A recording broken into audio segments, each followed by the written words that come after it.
This communication topic can be an entire other podcast. What it's not going to be. Okay. Okay.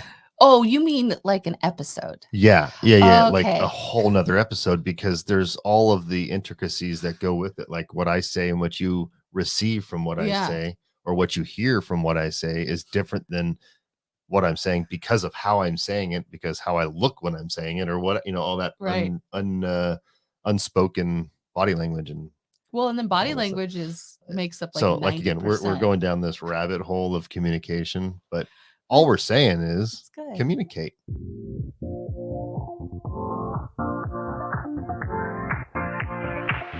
Live your life within the moment, and don't go wait until the morning. You never know when it is over. All that I know is we'll get older. So let us dance this night away. Yeah, I remember that I'm a 6. I just took that test. I know. I gotcha. Now you remember that you're a 6? Well, I had to retake it to remember. Okay. Does that make sense? So I had forgotten. I thought it was a 9. you're an Enneagram 6 for sure. But Yeah. I think you were saying you got the Well, I had a 6 and a 9 were my top 2 or whatever, and they're pretty close. Yeah. But That's very confusing to me. But you being a 6 does make sense, because the 6 is the loyalist. yeah. I'm loyal to the bone. Loyal Like to a the dog. core. You're just loyal to the core. Like a dog? I don't know. Dogs are loyal, right? I know. Man's best friend. I'm like a dog. I'm like a dog. All right. Anyways. Okay, so Hi, we're live. We're live. Yay. Welcome back. So you are a 6 on the Enneagram, and I'm a 3. Yeah. And we're as different could be. So 2 of you makes 1 of me. I don't even know how to respond to that. All right. So this is not an ad for the Enneagram, but no. I do think it's really good to kind of just know. I find those things really interesting. Do you find them interesting? Not as much as you do, but I do see that there is some validity to it, to where it is good to know where you're at. And most people probably are already like that, have taken the test and that have identified what number they are, or what of the, was it 9, right? No, you're a 6. No, of the 9, the total. Gotcha, there's 9 total different personality types that they have classified on that. Yeah. And most people are like, oh yeah, that fits in with me once they've taken the test. And definitely that 6 fits in with me. So yeah. And it's good to know like where you're at too, and what yours is, and how to combat that in the wars of marriage. Yeah, in the wars of marriage. I think it's really helpful to just kind of know, oh, this is the way that I tick. This is the things that make up me as a person, strengths and weaknesses. And then it's good to know for you, as well as like the 5 love languages test. Like we took that. Yeah. We did that a long time ago. Pretty soon after we were married, I believe. Yeah, you were deployed. Probably should have done it before we were married. Yeah, that would be helpful, I think. But, But back then it wasn't as much of a popular thing. It was Right. like just coming to the forefront. Right. Where people were like, oh, let's learn about how I receive love and then how I give love. And yeah, so we can talk about that maybe one time, but today we're not talking about that. And hello, those of you that are tuning in on video. Hello. This guy has headphones. Headphones upgraded. Check. And microphone. And a microphone. Check. So no more with a cell phone headset. And no more complaining. And sharing a microphone. We don't have to share a microphone. Gross. Even though we're both like very squished in this little space. In our pod of podcasting. Yes, we're literally in a pod. That's a good. We've talked about that underneath our stairs. Yeah, we're under the stairs. Okay, so I'm just like repeating everything that you say. Hello. We also have a name. Oh, yeah. That you came up with. I did. Yep. And an intro that you guys already had the joy of listening to. which he also came up with. So for not wanting to do this podcast, I mean, you really have done a lot of things for this podcast. And I'm glad you decided to do it with me. Happy to be here. Are you though? Be honest and share your heart. And, I know it's said a lot, but like have it be a safe space and tell each other, like, this is a safe space. Choose not to put on offense or to get offended, because that's a choice, is to be offended. And know that the person has the best of intentions. And I think that's something that's been really helpful in our marriage and in our communication, is like Aaron will say a lot. Now, look at this from, I have the best of intentions. So if I have the best of intentions when I'm saying this, then listen to what I'm saying with an open mind. And I have to, at times, put on the robe of choosing not to be offended in some things that can be said, because This communication topic can be an entire other podcast. what it's not going to be. Okay. Okay. Oh, you mean like an episode? Yeah. Like Okay. a whole nother episode, because there's all of the intricacies that go with it. Like what I say and what you receive from what Yeah. I say, or what you hear from what I say, is different than what I'm saying because of how I'm saying it, because how I look when I'm saying it, or what, all that Right. unspoken body language. And Well, and then body all this stuff. language makes up like so 90%. like, again, we're going down this rabbit hole of communication, but all we're saying is It's good. communicate Yeah, from the beginning. talk to So each if you're not other. married yet, communicate with the person that you are wanting to have a committed relationship with. And hopefully, depending on where you're at in that relationship, I mean, you might need to start talking about the family and the life and the jobs and the living places and all of that fun stuff before you get committed with a ring on it, to then start finding out, like, oh, they never wanted to have kids, or maybe they wanted to adopt, or like there's stories to everything. So communicate with each other from the beginning, and then just because you legally acquire another person in your life with a ring, don't think it's over there and you can just ride the easy street, because anybody that has been married, Mhm. it takes work. Takes a lot of work. It's not always easy. It takes two. We always say our advice to couples is always, it takes two whole people going into a marriage, a successful marriage, a And marriage. wise nuggets from Anastasia. But yeah, it does. It takes two whole people. Don't be looking for someone who's going to complete you, because I think that's where a lot of us go wrong. And then You mean like wholly complete you, like I am water and you are vinegar, so we'll be a perfect match kind of a thing? Or I am peanut butter and you're jet? Like, what do you mean by that? Because you still need people to complete you. So I think Another person to complete you, I should say. Yeah, this is good for communication. So what I mean by that is, I think a lot of times, and I'll just speak from my generation, my past, church, Christian life, that kind of a thing, those circles, you're kind of taught, well, you're looking for your other half, as though there's only half of you and then there's half of another person. That you need somebody else in your life to complete you. Yes, to make you a whole person. No, Nah. it's two becoming one. You are your own person. Yes. And there is another person that is their own person. And but those two peoples, those two ones, also make a one. Yes. So my whole person and your whole person Mhm. equals one whole person. It does. And my whole person needs to be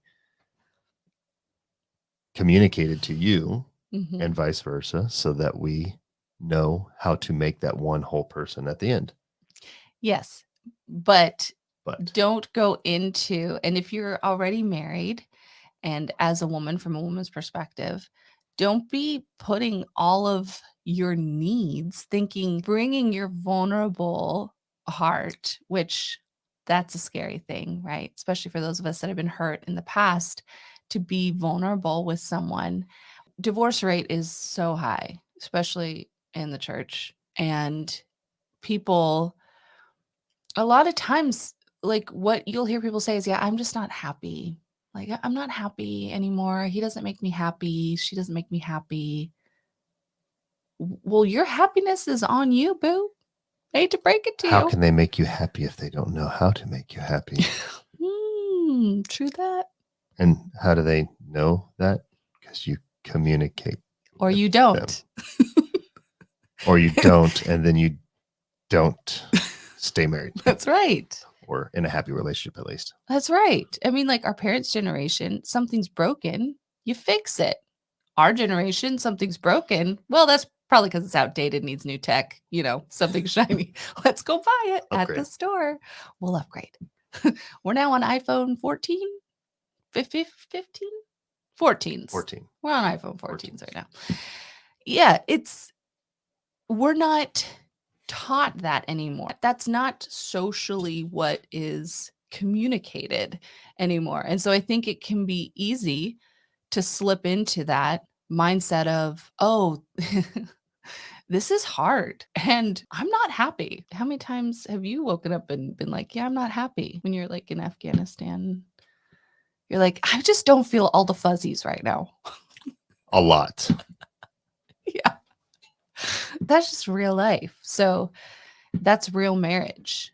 Those are the things I wish I would have known more of. But then at the same time, maybe we wouldn't get married if we knew like how hard it was really going to be. I don't think we would have not been married had our life been changed at that point in time.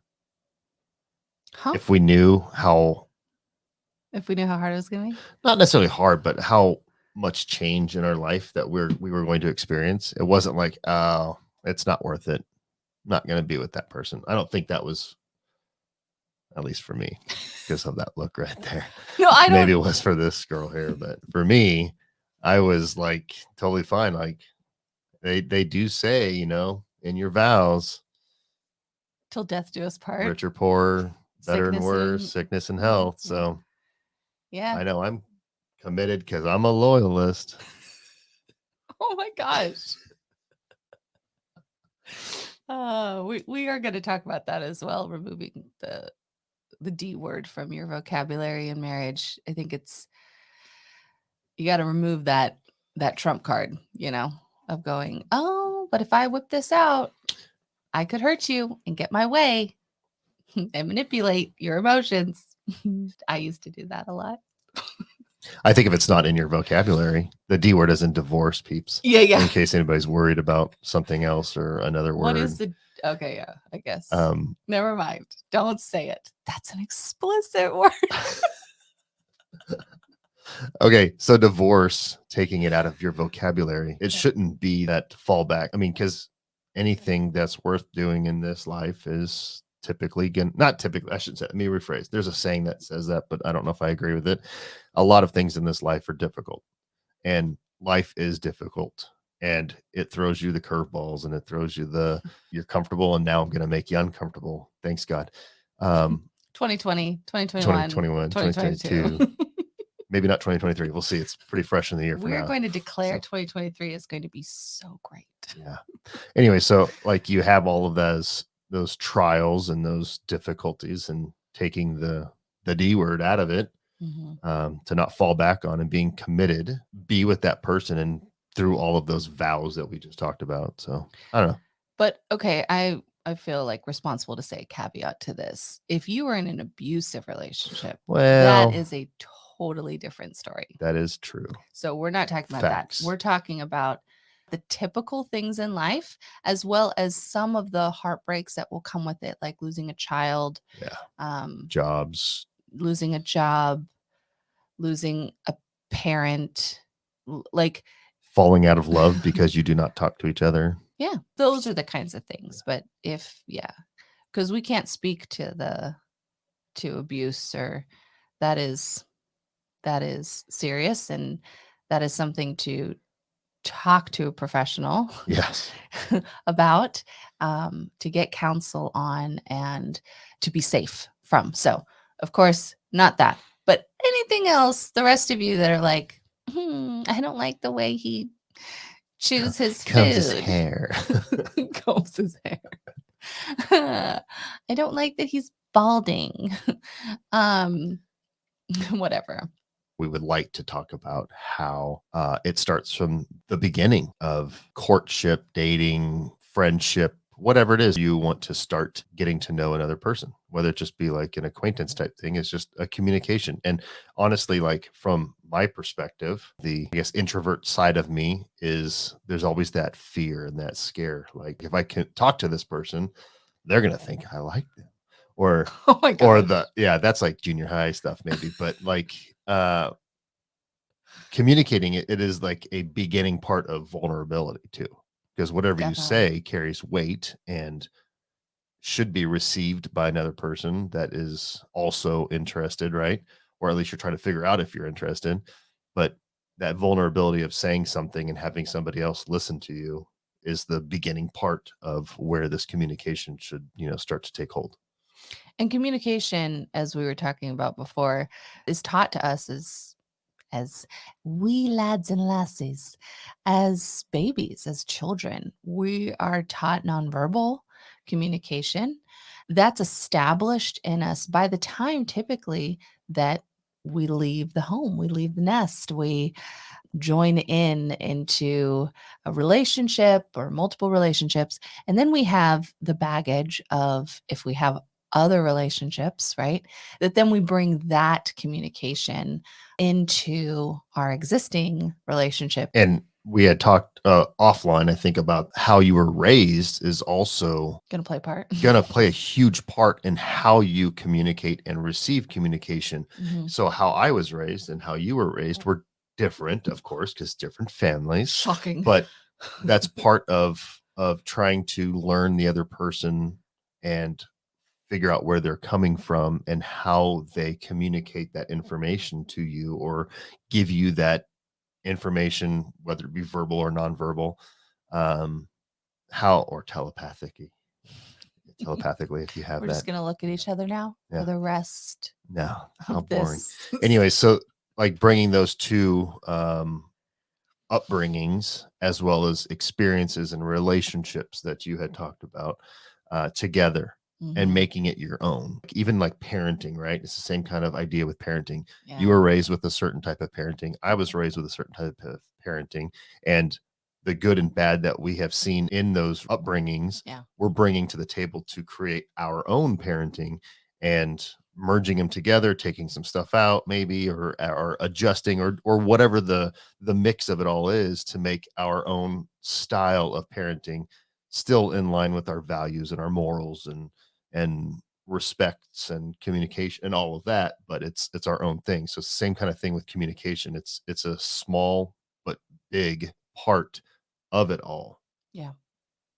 Yeah. And along those same lines, I think the nonverbal communication that we give, where you can look at somebody, we're taught to read our mothers and fathers, our parents, parentals, when we're babies, because we don't understand language. And so we pick up on cues. We actually were talking to our son about this, I don't know, like a week ago.